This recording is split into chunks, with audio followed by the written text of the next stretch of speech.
ओम श्री गुरु सत्ताय नमः। ऋचा श्रेष्ठी चैनल में आप सभी का स्वागत है। आइए सुनते हैं गुरुवाणी। भाइयों, आप में से सैकड़ों आदमी शिकायत करते पाए गए हैं कि हमारी साधना से कोई सिद्धि नहीं मिली। हमने इतनी माला जप की, इतना पूजा किया, इतना पाठ किया और इतना भजन किया, लेकिन उसका कोई चमत्कार हमको नहीं दिखाई पड़ा।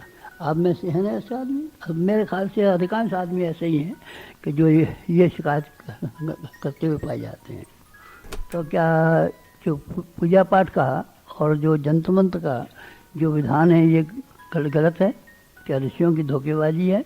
क्या ये ऐसे ही बौद्धिक मायाजाल है?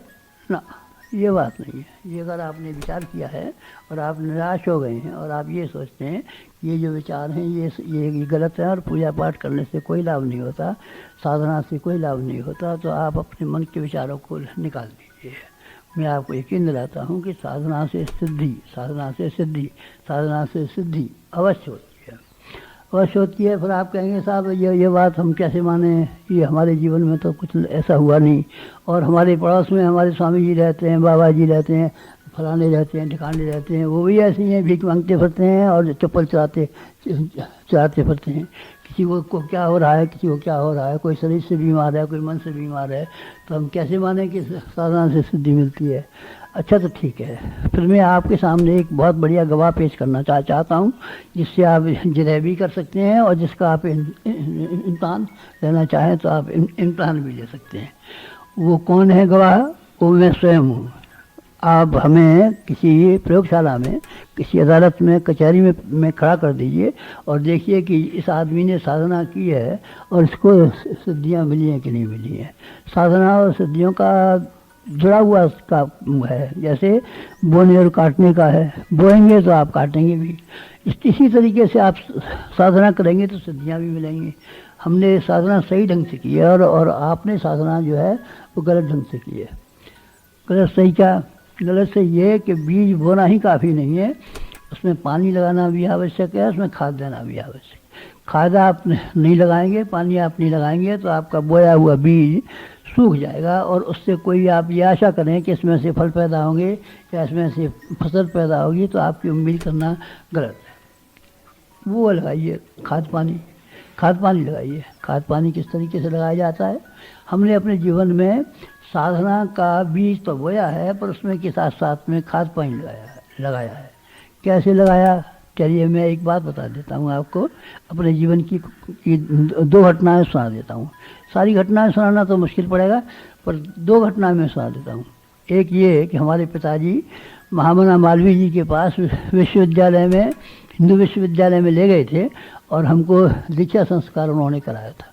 दीक्षा संस्कार उन्होंने हमको कराया था तो मालवीय जी ने गायत्री मंत्र हमको दिया था, जनेऊ पहनाया था, और पहनाने के साथ साथ में एक ख़ास बात कही थी जो मुझे अभी तक याद है। बाकी कई बात कही थी पर वो तो सब भूल गया, पर एक बात याद है। क्या है? उन्होंने ये कहा कि ये गायत्री जो है ये कामधेनु है, लेकिन ये कामधेनु होते हुए भी ब्राह्मण की कामधेनु है। कामधेनु उसे कहते हैं जो स्वर्गलोक में एक गाय रहती है और उसका दूध पी करके देवता अजर अमर हो जाते हैं। तो ये गायत्री महामंत्र ये भी एक तरह की का कामधेनु है, पर ये सबके लिए कामधेनु नहीं है, ये ब्राह्मण के लिए कामधेनु है। ब्राह्मण के लिए कामधेनु है तो तुझे ब्राह्मण बनना चाहिए। ब्राह्मण किसे कहते हैं? ब्राह्मण उसे कहते हैं जो औसत नागरिक के हिसाब से अपना गुजारा कर ले और बचे हुए समय को समाज की सेवा में लगा दे, ज्ञान और विचार में लीन रहे, स्वार्थ को परमार्थ में बदल दे, उसको ब्राह्मण कहते हैं। बस मैंने ये बात अच्छी तरह समझ ली। जो शंका थी वो अपने पिताजी से पूछ करके समाधान कर ली और वहाँ भी उनसे मालवीय जी से पूछ के समाधान कर ली, और ये बात मेरे मन में पत्थर की लकीर की तरीके से जम गई। गायत्री मंत्र में जप करने लगा। फिर जब गायत्री जप करने के साथ साथ में मुझे ये ध्यान बराबर बना था कि मुझे ब्राह्मण बनना है। उस ब्राह्मण बनने का क्या फल हुआ? 5 साल के भीतर ब्राह्मणत्व मेरा इतना विकसित हुआ कि एक और गुरु आए। 15 साल की जब मेरी उम्र हो गई तब एक गुरु हमारे घर आए।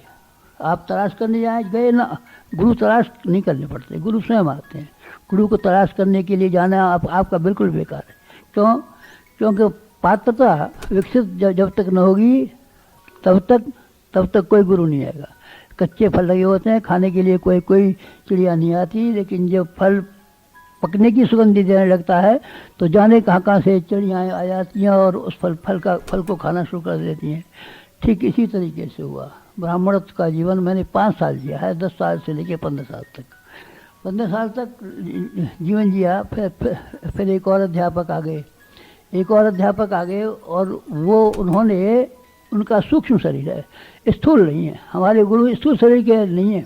ऐसे नहीं है कि हम ये बता सकें आपको कि फलाने गांव में रहते हैं, फलानी जगह रहते हैं, ऐसा शरीर है, ऐसा शरीर है, ऐसा शरीर है ना, ये नहीं। ये तो हमारे सूक्ष्म शरीर की जो भावना है उसी से उसका स्वरूप देखा हमने।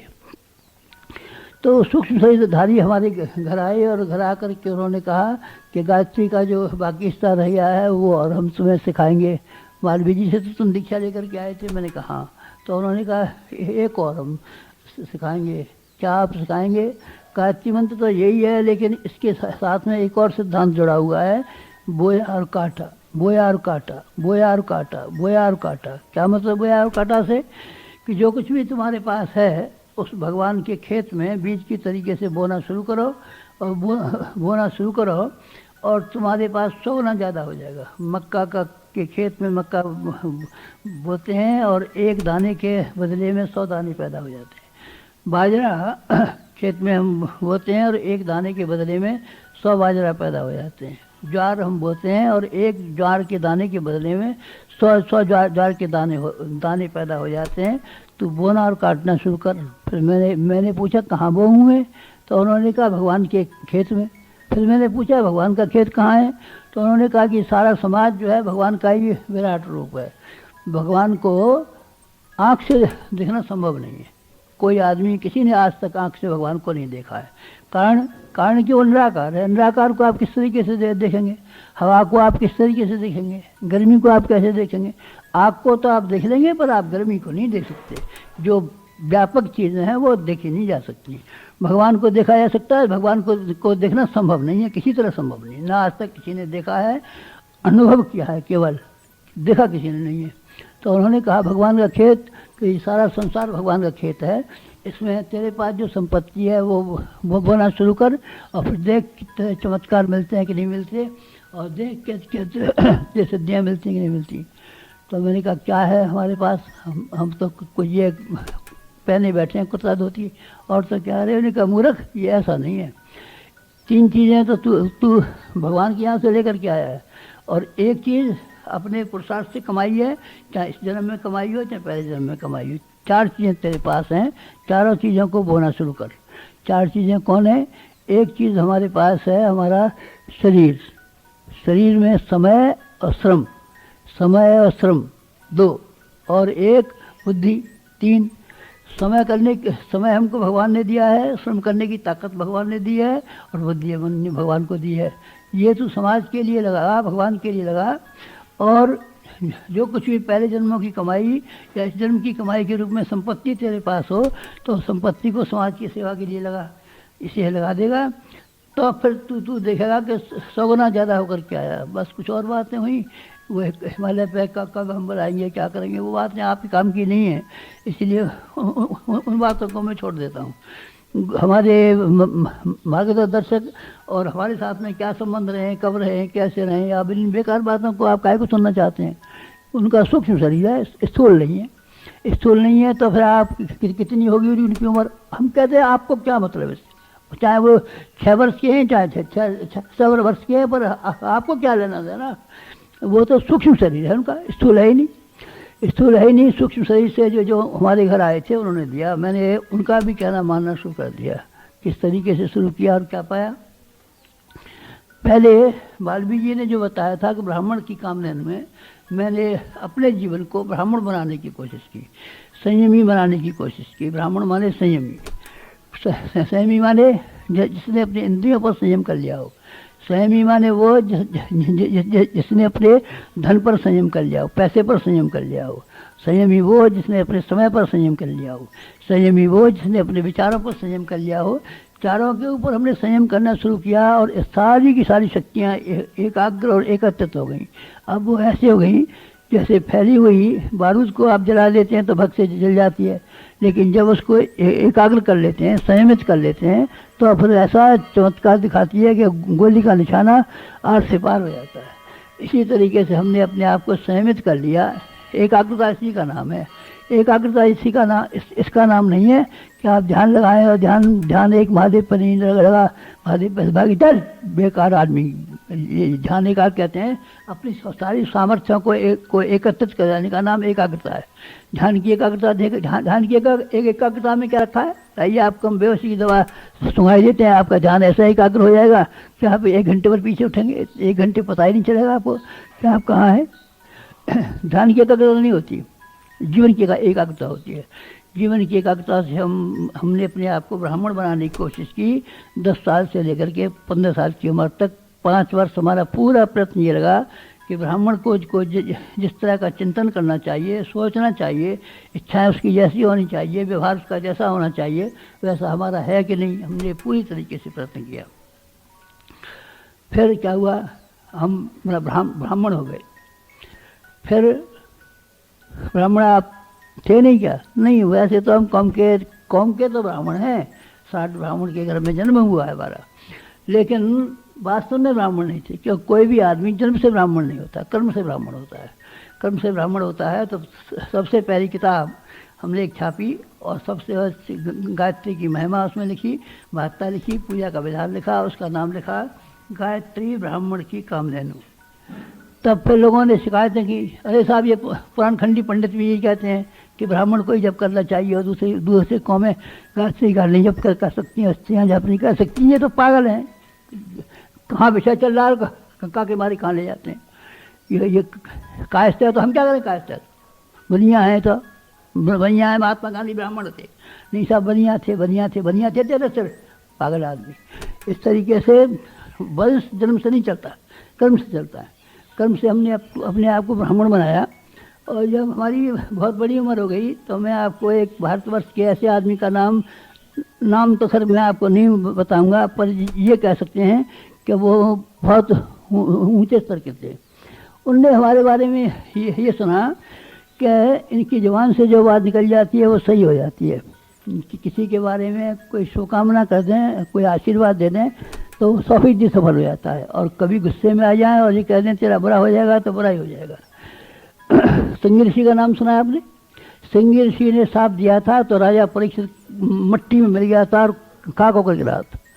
और उन्होंने वरदान दिया था तो राजा दशरथ, जिनके कोई बाल बच्चे नहीं होते थे, उनके एक साथ 4 बच्चे पैदा हुए। ये क्या है? ये ब्राह्मण की जिह्वा है। ब्राह्मण हर आदमी नहीं होता, हर आदमी कौम से ब्राह्मण नहीं होता, कर्म से ब्राह्मण होता है। तो उन्होंने ये पूछा, ये आपने जो सिद्धियाँ आप में आ गई हैं इतनी, ये कैसे आ गई हैं, तो हमको सिखा दीजिए। तो हमने कहा आप क्या सीखना चाहते हैं? जादू सीखना चाहते हैं या तमाशा सीखना चाहते हैं, कर्मकांड सीखना चाहते हैं? कि हाँ, हमारा मतलब यही है कि साधना उसे कहते हैं, कर्मकांड को, माला घुमाने को, फूल चढ़ाने को नहीं, उसे नहीं कहते। हमने जो सिद्धियाँ पाई हैं वो सारी की सारी सिद्धियाँ हमारे ब्राह्मण परे की सिद्धियाँ हैं। ब्राह्मण का चमत्कार अभी हम लोगों ने देखा है और वही दिखाया है आपने। लेकिन जो हमारे जो वो है, साधना है, तप है, वो तो हमने तिजोरी में बंद करके रखा है। उसको हम सारे संसार के किसी ऐसे बड़े काम में खर्च करेंगे। ये तो हम जो किसी से कह देते हैं उसका भला हो जाता है, तो ये तो ब्राह्मण की विशेषता है। ब्राह्मण है हम, ये ब्राह्मण की विशेषता है। लेकिन जब ब्राह्मण ही की कामधेनु नाम कर किताब लिखी तो लोगों की बड़ी शिकायत आई कि साहब ये तो आप ब्राह्मण की बनाए देते हैं, हम तो कायस्थ हैं, हम तो बनिए हैं, हम तो ठाकुर हैं, हम तो महिला है, और हमको आप गायत्री क्यों दिखा देते हैं? अरे मैंने कहा जो मैं कहना चाहता था उसकी वनस्पत लोगों ने गलत मतलब निकाल लिया। इन्होंने जन्म से निकाल लिया है और मैं कर्म से कहना चाहता था, पर मेरी बात उल्टी हो गई। इसलिए दोबारा वो जब किताब छपी तो मैंने उसमें से ब्राह्मण शब्द निकाल दिया। फिर मैंने उसमें से केवल गायत्री कामधेनु है, बस इतना नाम रखा, ब्राह्मण शब्द उसमें से निकाल दिया। लेकिन अभी भी मेरा विश्वास है कि गायत्री ब्राह्मण की काम है और किसी की है, चोर की भी है नहीं, चोर की नहीं है, ठग की भी है, उठाई गिरे की भी है, जालसाज की भी है नहीं, जालसाज की नहीं है। पहले एक कपड़ा रंगने से पहले धोना पड़ता है, धुले हुए कपड़े पर रंग चढ़ेगा। मेरा कपड़ा अगर आपका है कोलतार में डूबा हुआ है और किसी चीज़ में सना हुआ है, उस पर आप रंग चढ़ाना चाहें तो आप रंग नहीं चढ़ेगा।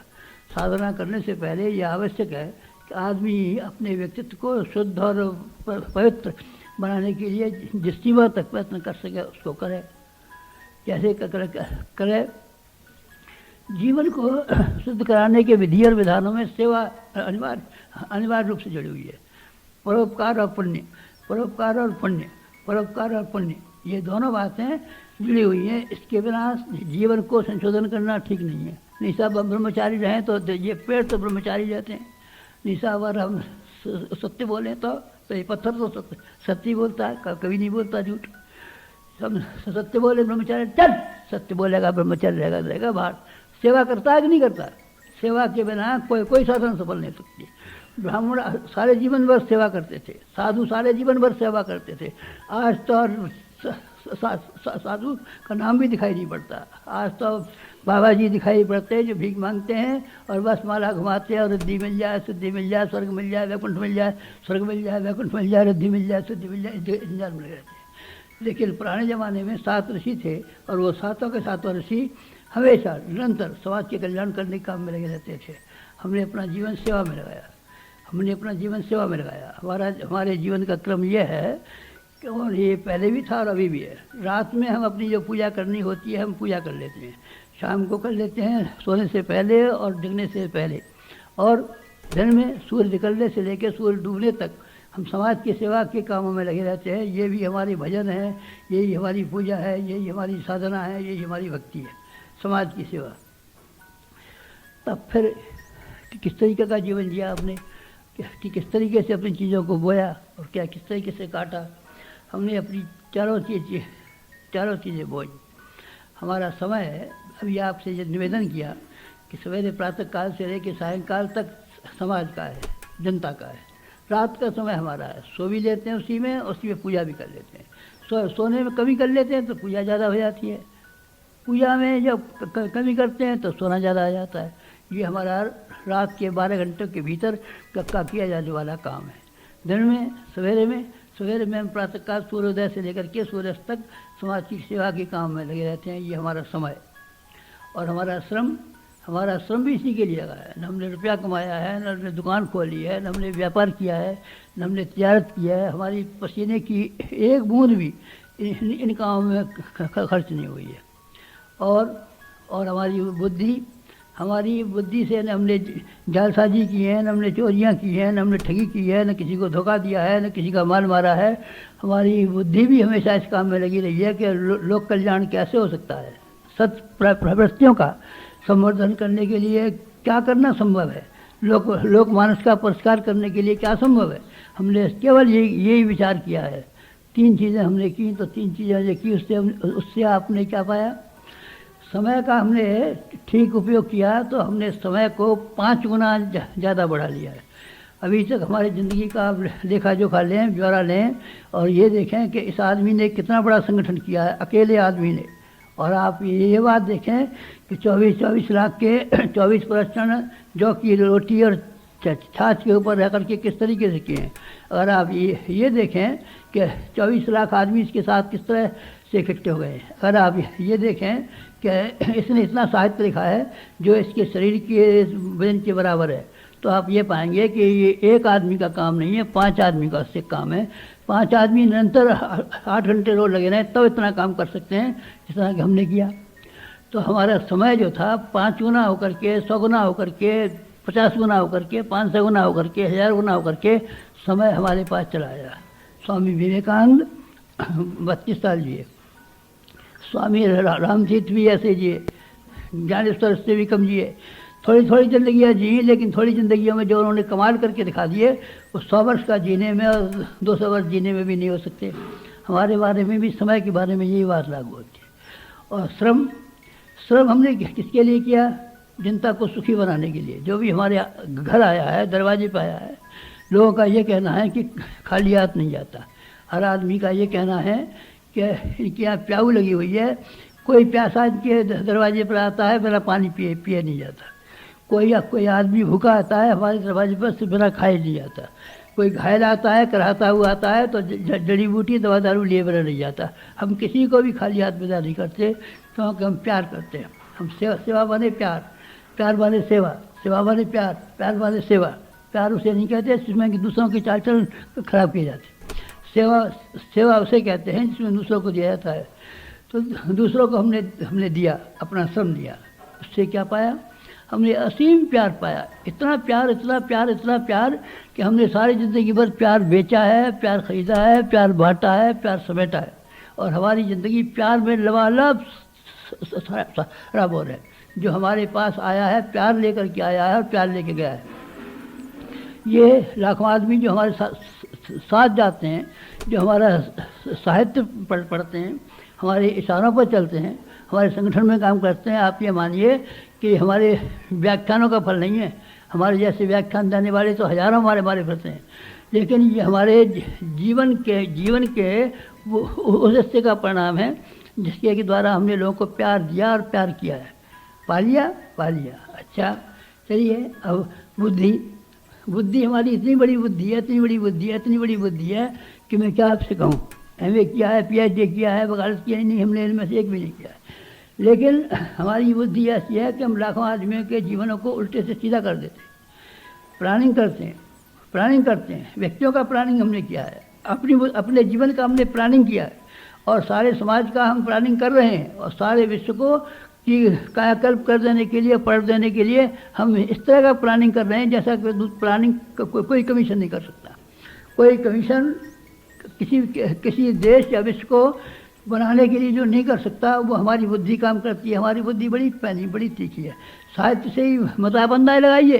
खंडोत में हम लेख पढ़ते हैं तो इसमें कैसे बढ़िया लेख पढ़ते हैं, और कितने इसमें रेफरेंस रहते हैं, और कितने कोटेशन रहते हैं, और कितना गंभीरता रहती है, उससे मत देखिए।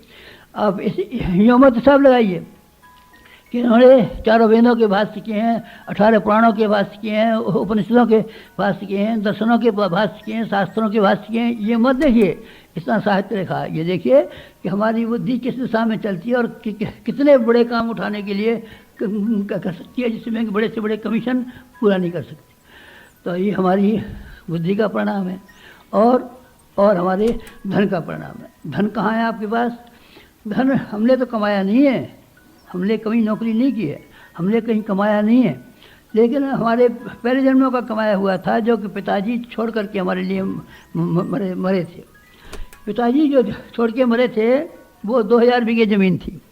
2000 बीघे ज़मीन को जब हम अपना घर छोड़ करके समाज सेवा के क्षेत्र में पदार्पण करने लगे तो बच्चों को बुलाया और ये कहा कि पुश्तैनी जायदाद होने की वजह से इस पर कानूनी हक तो तुम्हारा भी है, लेकिन हमारी एक इच्छा है कि ये कानूनी हक को तुम छोड़ दो, क्योंकि ये कानून चोरों ने बनाया है, चोरों के लिए बनाया है। ये कानून चोरों ने बनाया है और चोरों के लिए बनाया है, इसलिए इस कानून पर कोई ध्यान मत दो। नैतिकता का कानून भिन्न है। जो हमारे पिताजी ने कमाया है, जो हमारे परिश्रम का कमाया हुआ नहीं है, वो हमको नहीं खाना चाहिए, बल्कि इसको समाज को दान दे देना चाहिए। तो बताओ क्या राय है तुम्हारी? तो बच्चों ने दोनों ने कह दिया, पिताजी आपने हमको पढ़ा दिया, इस लायक बना दिया, अब हम अपने हाथ पाँव से कमाएंगे और हाथ पाँव से कमा करके जिएंगे। हमें आपका एक पैसा नहीं चाहिए, हमें आपका एक पैसा नहीं चाहिए, न 1 बीघे ज़मीन चाहिए। हमें बड़ी प्रसन्नता हुई। और वो जो ज़मीन थी वो जब जिम्मेदारियाँ समाप्त हुई तो जिम्मेदारियाँ समाप्त होने के जो कंपनसेशन मिले वो हमने किस्तों में एक एक करके बांटते हुए चले गए, क्योंकि वो एक साथ तो मिले नहीं थे, किस्तों में मिले थे। हमारी बीवी के पास जेवर थे वो भी एक साथ नहीं मिले थे, वो भी की किस्तों में बिके थे। पहली किस्त हमने अपनी जिम्मेदारी की और अपनी संपत्ति की गांव में हाई स्कूल बनाने में लगा दी। गांव में हाई स्कूल हमारे में बना हुआ है, जहाँ के हम 3 आदमी पढ़े लिखे थे उस गांव में। उस गांव में आप जाके देखें तो कितने ढेरों के ढेरों पढ़े हुए आदमी हैं। ये हमने हाई स्कूल उस गांव में स्थापित किया। केवल प्राइमरी स्कूल था, हम उस गांव में हाई स्कूल स्थापित किया। पहला काम वो धन जो पिता का मिला था उसमें खर्च कर दिया। फिर जो हमको मिला कन्या विद्यालय वहाँ एक गांव में बना हुआ है, उसमें कुछ पैसा हमारा भी है, कुछ लोगों का दिया हुआ भी है, गांव का हो गया। फिर गायत्री तपोभूमि बनाई। गायत्री तपोभूमि की बिल्डिंग देखी है आपने, कितनी भी बड़ी बिल्डिंग है, लोगों का भी उसमें पैसा है, पर शुरुआत हमने की है। इसी तरीके से आपने यहाँ शांति कुंज देखा है, शांति कुंज की कितनी बड़ी बिल्डिंग है। आपने वहाँ का ब्रह्मचर्य शोध संस्थान देखा है, कितनी बड़ी बिल्डिंग है, ये करोड़ों रुपए की बिल्डिंग है। ये करोड़ों रुपए की बिल्डिंगों का मैं हिसाब बताता हूँ आपको। और जो हमने खर्च किया, 2400 शक्तिपीठ हिंदुस्तान भर में स्थापित कराई, और दुनिया ने क्या क्या किया, उन सब का पैसे का हिसाब लगाएंगे तो आपका दिमाग चक्कर खाने लगेगा कि ये कहाँ से पैसा आ गया। 1000 कुंडली यज्ञ हमने वहाँ किया था अपने गाँव, उसमें गायत्री तपोभूमि में, उसमें कितना रुपया खर्च किया वो लाखों की बात है, लाखों से कम तो गिनना ही नहीं आता हमको। इस तरीके से यहाँ का जो व्यय है वो भी महीने का लाखों रुपया व्यय है, लेकिन नया नहीं कहाँ से आता है। हमने ये प्रतिज्ञा की हुई है कि मनुष्य के सामने हाथ नहीं फैलाएंगे और मनुष्य से ये नहीं कहेंगे कि हमको पैसे की आवश्यकता है। अगर कोई देगा तो मना नहीं करेंगे, लेकिन किसी से भी हम कभी नहीं कहेंगे कि हमको एक पैसे की ज़रूरत है। लेकिन ये भी सब पूरा हो गया, शांति कुंज जीवन के तैयार हो गया। इसमें सब पैसा हमारा जो था लग गया। इसमें कोई कमीने ये भी कहते हैं कि इन्होंने सार्वजनिक धन को जमाई को दे दिया है और सार्वजनिक धन को बेटे को दे दिया, धिक्कार है बच्चों को। ऐसे कमीने जो जिनके मुंह में से ऐसे शब्द निकलते हैं, अगर ये बात की साबित हो तो हमारा सर काट डालिए और नाक काट डालिए, या जो कहता है उसकी जीभ बाहर निकाल लीजिए, जीभ बाहर निकाल लीजिए। ये हमने नहीं किया है कभी, और ना हम कर सकते हैं। हमारा ईमान हमारे कलेजे से लगा हुआ है और हमारा भगवान हमारी पीठ से लगा हुआ है। न हमने ईमान को कभी गंवाया है और न कभी भगवान को गंवाया है। इसका परिणाम ये हुआ कि जो बोया वो काट लिया हमने, जितना बोया था वो काट लिया है।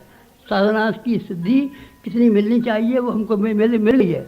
अभी और जो बचा हुआ समय रहा है उसकी बताइए बात, उसकी बात हम नहीं बताते हैं, पर हम जिस साधना में लगे हुए हैं वो साधना जब तक हमारा शरीर जीवित है तब तक समाज के लिए, देश के लिए, धर्म के लिए, संस्कृति के लिए कोई ऐसे महत्वपूर्ण काम करेगी जो व्यक्ति के लिए नहीं बल्कि सबके लिए काम आए, सबके लिए काम आए। ये हम करने की तैयारी में हैं और करने में लगे हुए हैं।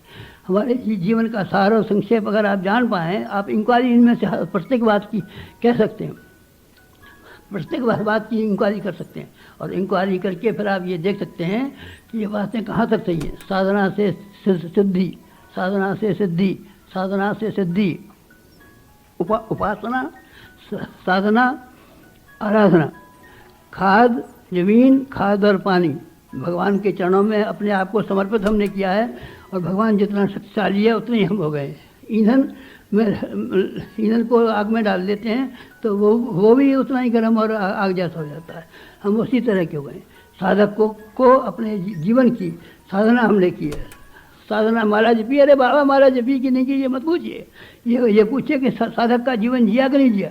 हमने अपनी इंद्रियों को, अपने मन को, अपनी बुद्धि को ठीक तरीके से रखा है, ये साधना है। और आराधना वो है जिसको मैंने अभी आपसे कहा, समाज के लिए, देश के लिए, भगवान के लिए। भगवान का विराट रूप यही है, समाज को विराट रूप कहते हैं। सब लोगों के जनमानस और जन कल्याण के लिए लगे रहने को आराधना कहते हैं। हमने आराधना, उपासना और साधना की, उसका परिणाम हमारे सामने है। और यही परिणाम अगर आप देखना चाहें तो अपने जीवन में प्रयोग करके देखिए, फिर हमसे बताइए कि आपकी साधना की सिद्धि हुई कि नहीं। बस। हमारे YouTube चैनल को सब्सक्राइब करें और बेल आइकन प्रेस करें ताकि हमारे सभी नोटिफिकेशंस आपको मिलते रहें। धन्यवाद।